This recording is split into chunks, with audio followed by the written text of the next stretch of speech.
અમદાવાદ જ્યાં ડ્રગ્સના કાળા કારોબારના નેટવર્કનો પર્દાફાશ થયો। કુરિયરની આડમાં ડ્રગ્સની હેરાફેરીનો અમદાવાદમાં પર્દાફાશ થયો છે। 3,91,00,000ના ડ્રગ્સના જથ્થા સાથે એક વ્યક્તિને ઝડપી લેવાયો।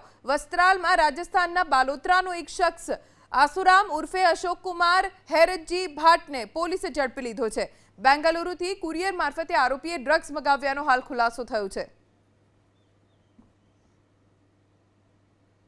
ક્રાઇમ બ્રાન્ચ દ્વારા 371 ગ્રામ કરતાં વધુ મેફેડ્રોન ડ્રગ્સ છે, જેમને આશરે માર્કેટના ભાવ જે છે લગભગ 40 લાખની આજુબાજુ હોય છે, એવા જથ્થા પકડવામાં આવેલું છે।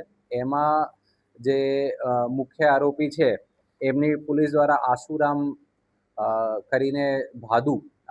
ભાદુ આરોપી છે, એમની ધરપકડ કરવામાં આવેલી છે અને બાકીના આરોપીઓ છે એમના માટે પોલીસ શોધખોળ કરી રહી છે। અમદાવાદ જ્યાં ડ્રગ્સના કાળા કારોબારના નેટવર્કનો પર્દાફાશ થયો। કુરિયરની આડમાં ડ્રગ્સની હેરાફેરીનો અમદાવાદમાં પર્દાફાશ થયો છે। 3,91,00,000ના ડ્રગ્સના જથ્થા સાથે એક વ્યક્તિને ઝડપી લેવાયો। વસ્ત્રાલમાં રાજસ્થાનના બાલોતરાનો એક શખ્સ આસુરામ ઉર્ફે અશોક કુમાર હેરતજી ભાટને પોલીસે ઝડપી લીધો છે। બેંગલુરુથી કુરિયર મારફતે આરોપી